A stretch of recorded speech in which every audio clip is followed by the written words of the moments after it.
Бугарскиот председател Румен Радев задоволен од формулациите на Емануел Макрон, сепак според него во документот има уште дилеми.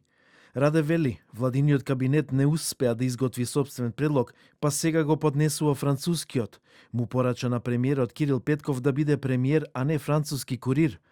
Според Радев, бугарскиот парламент не е пазар каде што едни купуваат пратеници, а други се согласуваат да го вратат стариот модел на корупција. Според него, барањето за вклучување на бугарите во уставот на Северна Македонија мора да се направи пред почетокот на преговорите.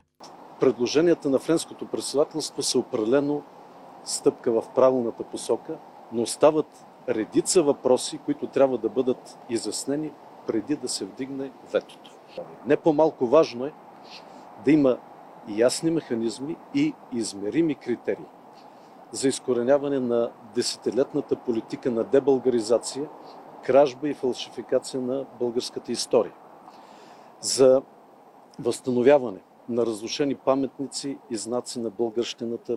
Премиерот на Бугарија Кирил Петков пак денеска изјави дека на самитот во Брисел нема да оди со владин став во однос на францускиот предлог, туку со одлука на Народното собрание.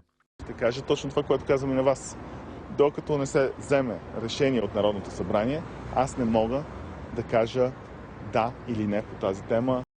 Првиот чекор за почнување пристапни преговори на Северна Македонија со Европската Унија, а тоа се нарекува првата меѓувладина седница, наведе Петков, е таа да почне откако, како што рече, тие ќе го променат уставот, а откако ќе го променат уставот, Бугарија да не може да ги сопре на патот.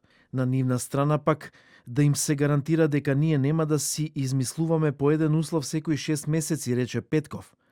Лидерката на Бугарската социјалистичка партија и вице-премиерка Корнелија Нинова го повика председателот Радев да престане да шпекулира за Македонија. Господине председателе, да се користи патриотизмот на бугарите за да се добие личен рейтинг е подло. Ја повикувате владата да ги отфрли сите сомнежи дека може да го укине ветото за Македонија. Покренувате сомнеж. Кабинетот постојано повторува, нема да го укинеме ветото. Единственото тело што може да владее е парламентот. Предлогот на француското председателство со Европската Унија е веќе во Комисијата за надворешна политика на Бугарското национално собрание. Бугарија е во политичка криза, кабинетот на Петков се соочува со гласање доверба.